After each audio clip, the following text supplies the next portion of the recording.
Okay, so yun. Inyo at sa mga kabagis, this is Jubilito TV Official at eto na naman po muli ang isang edisyon po ng ating reaction video, mga kalingap at kabagis, no?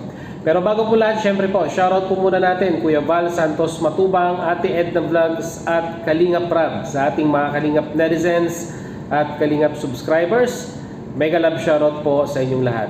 So ito na nga mga kalingap at kabagis, no, for today's reaction video. Magawa lang po tayo ng reaction at muli po pagbibigay ng ating personal opinion, point of view, ika nga, regarding po dito mga kalingap at kabagis sa natatanggap na bashing, no, ni Beshi. Ayan mga kalingap at kabagis, no. So alam naman po natin na muli pong nag-upload si Kalingap Rab, no, para po sa tambalang ni Chris, no? If I was not mistaken, correct me if I'm wrong, part 21 yata, mga kalingap at kabagis, ng tambalang ni Chris. So medyo matagal-tagal na na-pause ang tambalang ni Chris dahil alam nyo na po ang kadahilanan dito. At ngayon po ay sa tingin ko po ay sinusubukan ni Kalingap Rab na buhayin po, no, ang sigla ng mga supporters ng tambalang ito, mga kalingap at kabagis, no. Pero unfortunately, dito po sa entrada ng video ni Kalingap Rab ay mukha pong hindi po nagustuhan ng ibang sumusuporta, no. Hindi naman po lahat, mga kalingap at kabagis, no. May mga mangilan-ngilan po, no, na hindi po nagustuhan ito pong statement, mga kalingap at kabagis, na binitawan po ni Kalingap or ni Beshi po, mga kalingap at kabagis, no. So ano po ba ang statement na ito na kung saan ay parang medyo pinupunto or sabihin na nating pinag-iinitan ng mga ibang supporters po ng ni Chris, mga kalingap at kabagis, no. So siguro panoorin po muna natin bago po natin ipagpatuloy ang ating reaction video. So narito po yun. In 2026, sana magkaroon ng pagbabago. Oo nga boss, agree ako dyan. Kasi iwas na yung pumbabas. yan, agree ako dyan boss. And syempre, meron pa, lalong-lalo na sa Chris. Oo, dapat talaga mayroong magbago. Kasi doon nagmumula yung mga bashing, di ba? Yung mga pambabas kay boss. Syempre, concern lang ako kay boss. Siguro, dapat may magbago din sa Chris. So yun, no, mga kalingap at kabagis, no, yung po yung unang parte na kung saan ay medyo napataas ang kilay po ng mga ibang ni Chris supporters dahil po doon sa salitang binitawan ni Beshi, no, na kung saan sabi niya nga po ay dapat nga daw po itong taong 2026 ay magkaroon daw po ng pagbabago. At siguro po sa nakikita ko po ay ang hinighlight po nila dito, mga kalingap at kabagis, ay yung pong salitang later part na lalong-lalo na sa ni Chris, no, mga kalingap at kabagis, no. So kung sa ibang viewers po talaga ang magiging pagkakaintindi po nila dito, mga kalingap at kabagis, ay yung bashing, no, na tinanggap ni Kalingap Rab noong taong 2025 ay sa ni Chris po, mga kalingap at kabagis, no. At lalo pa pong, ayan, lalo pa pong nabash at humantong na po sa pag-aansab, no, dito po kay Beshi nung binitawan niya po, mga kalingap at kabagis, itong mga salitang ito. Kung ano yon, ito po, panoorin po natin. Hindi guys, ganito gusto ko kasing mangyari. Kasi alam ko nalalabuan kasi kayo doon sa mga sinasabi ko eh. Oo, kasi ang gusto ko, parang lagyan naman natin kaya boss ng ng may papasok na ibang karakter. No, para hindi nila masyadong seryosohin yung tandem nila, di ba? O klaseng bagong karakter. Pwedeng may love triangle ganon, ano? Oo. Kasi siyempre sila na lang palagi nagkita. So maganda yung may konting twist, no? Para mas mahabang episode ang mangyayari. Oh. So ayun na, mga kalingap at kabagis, pambihira. Ayan po, no, nung humingi po siya ng suggestion kay Kalingap Rab na kung saan, mga kalingap at kabagis, ay sinasabi niya nga po na pasukan ng panibagong karakter para magkaroon po ng twist, no, yung istorya ng ni Chris ay parang sa nakikinita ko po ay lalo pong umalab no, ang damdamin ng mga ibang Mikris supporters dahil po dito, no, na kung saan syempre po hindi naman po lahat ay hindi po nila siguro po accept yung ika nga ay parang third party dito po sa tambalang ito, mga kalingap at kabagis. Kaya nga po dito po, no, sa live streaming po ni Kuya July Paunil ay nilinaw niya po ang mga bagay-bagay patungkol po dito po sa statement na binitawan po ni Beshi, mga kalingap at kabagis, no?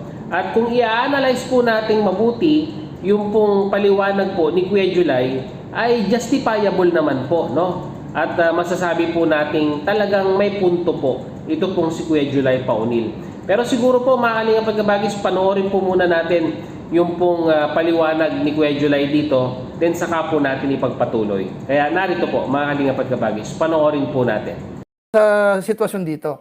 Ano po? Doon sa intro niyan, kung doon sa mga bagong pasok kasi baka hindi niyo na narinig po yung first part na kung saan nabas nga po si Beshi.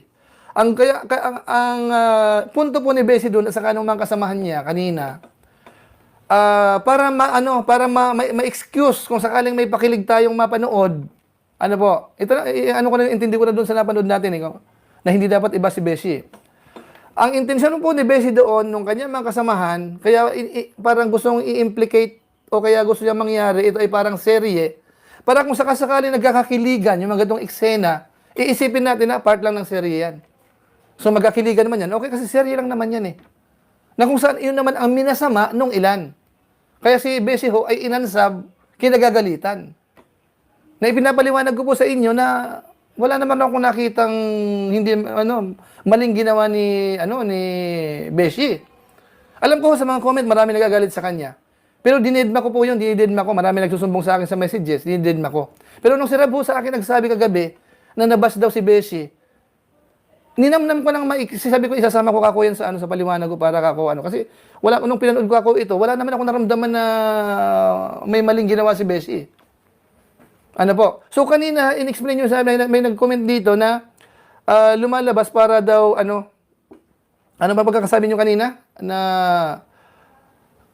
sinabi ni Kalinga Prab na nababas yung ganon. Ano po? Na kung saan hindi ganon ang ibig sabihin, pinaliwanag ko na sa inyo eh. Kung may nabanggit si Beshi na hindi na maulit yung mga pambabas, ang tinutukoy doon, general, lahat ng naging bashers ng Kalingap, naging basher ni Kalinga Prab. Kaya ayaw na ni Beshi na maulit yon. Hindi ibig sabihin yung basher na yon ay Mikris. Ano po? So, sinalunong ilan. Huwag mong saluhin kasi. Ano po? Bagamat siyempre, hindi naman maiwasan, kasi lahat ng love team ho may bashers dyan eh.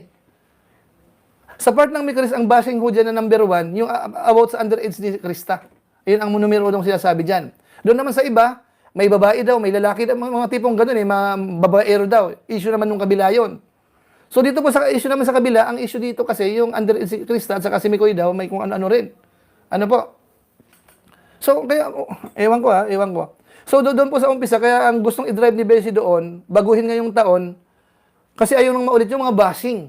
Hindi ibig sabihin, mga bashing dito sa kay Krista. Ang nambas kay Rab, marami nung December, kaya naglaylo siya doon sa kanyang main channel. Hindi ibig sabihin, mga Krista ang nambas kay Kalinga Prab doon. So kung ulitin niyo po yung explanation ni Beshi doon, hindi. Minimix niyo eh.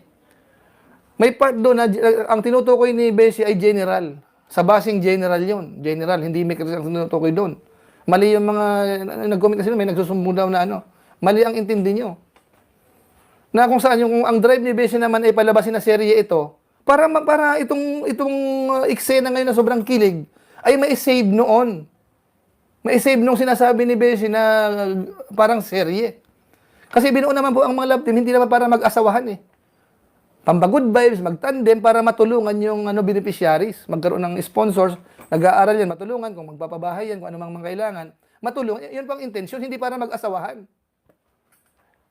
Pasensya po sa mga sumusobra kasi yung iba eh. Pag nakakita ng nag-support ng Beshi, gusto mag-asawa na kaagad eh. Pasensya po kayo yun ang gusto po ninyo eh. Kaya doon nagkakabulilyaso tayo eh. Pagka dumating na po sa point na hindi pala po pwede, doon nagre-rebelde na tayo, bashers na tayo noon.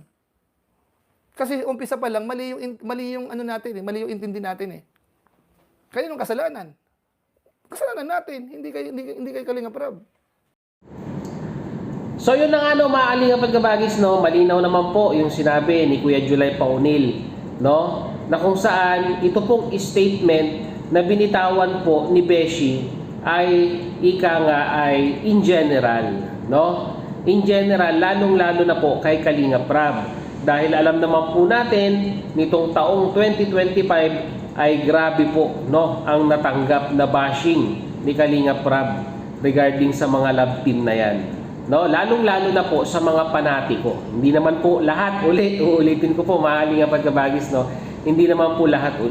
At tanging sa mga panatiko lamang po, or yung talagang, sabi nga po ni Kuya Julay Paunil, yung naiset point na yung kanilang isipan na ika nga, no, pag love team ay magkakaasawahan na po, no, hanggang huli, no?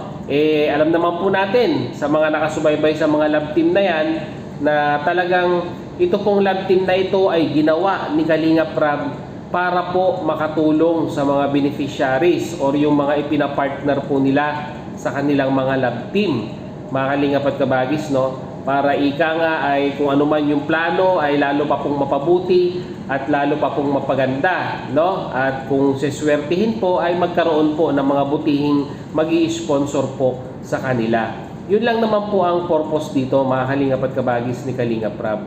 At sabi niya nga po, kung correct me if I'm wrong, kung tama po ang pagkakaalala ko, ay ika nga, mga kalingap at kabagis, ay bonus na lamang po, no? Bonus na lamang po kung yung ipinaris niya pong love team ay magkakatuluyan in the end, mga kalingap at kabagis, no? Kaya ang ganang sa akin lang sa mga nag-unsub po, no, kay Beshi ay huwag naman po sana. Yun naman po ang pakiusap ko. Dahil para sa tingin ko po, mga kalingap at kabagis, no, ay nagsasalita lamang po si Beshi base po sa naging karanasan ng channel or ni Kalingap Rab noong taong 2025. At tama naman po, mga kalingap at kabagis, na ika nga ay kumbaga parang magkaroon ng pagbabago, no? Kaya nga po itong si Kalingap Rab ay nag-set ng mga bagong rules para ika nga ay lalo pa pong mapabuti yung pong sabihin na nating pagpapatakbo, no, ng love team, and at the same time po sa pagtanggap ng mga sponsors at sa mga galawan ng ating mga K-boys at yung pong partners nung kalab team, no, mga kalingap at kabagis, no. Kaya yun nga, mga kalingap at kabagis, no, hindi naman po talaga natin may iwasan na ang bashing po ay nandyan, at kung ika nga yung mga masasabi nilang hindi magaganda ay hindi po may iwasan. Siguro po ang ganang sa atin lamang po, no, para ika nga medyo hindi po mainit ang comment section, no, ng mga video upload ng mga love team na ating sinusubaybayan, ay habaan po natin ang ating tolerance, no, sa mga bashers, mga kalingap at kabagis, no. Kasi diyan po nagsisimula ang issue. Yung merong magsasalita ng hindi maganda ay gagatungan, no, or meron po magko-comment, syempre didepensa po sila dahil talagang sabihin na nating solid din naman po ang pagsuporta nila sa love team, no. Pero sa nakikinita ko po, no, may mga bagay-bagay talaga na pag hindi po natin papatulan ay hindi po lalaki yung usapin. Katulad na lamang po ng mga bashers na talagang hindi naman po mawawala sa comment section.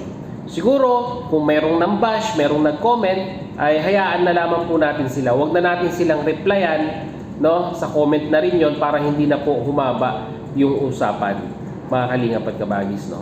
Kaya sana po, no, sa supporters ng Mikris po, sana naging malinaw yung paliwanag ni Kuya Julay Paunil. Hindi ko na po gaano dadagdagan dahil nandun na po lahat, di ba? Nandun na po lahat. Kompletos ricados na po yung paliwanag ni Kuya Julay Paunil dito, no? At ang ganun sa akin lang, yung pag-aansab natin kay Beshi ay wag naman po sana, no? Mag-subscribe na po uli kayo, mga kalingap at kabagis, no? Dahil sa tingin ko naman po ay deserve niya naman po masuportahan din bilang isang character po, no, sa mga love team ni Kalingap Rab. So yun, mga kalingap at kabagis, no, kagaya ng dati, ang inyong comment, syempre po sa comment section pag-usapan po natin. So yun, muli, maraming salamat dahil hanggang sa dulo po ng ating reaction video ngayong araw na ito. ay nasamahan niyo po muli si Jubilito TV Official. At muli po, nagpapaalala po ang inyong host. Sa mga hindi pa po nakasubscribe sa ating YouTube channel, mga Kalingap at Kabagis, no, subscribe nyo na po, Jubilito TV Official. At kung nagustuhan nyo po ang ating reaction video for today, mga Kalingap at Kabagis, paki-like and share na rin po.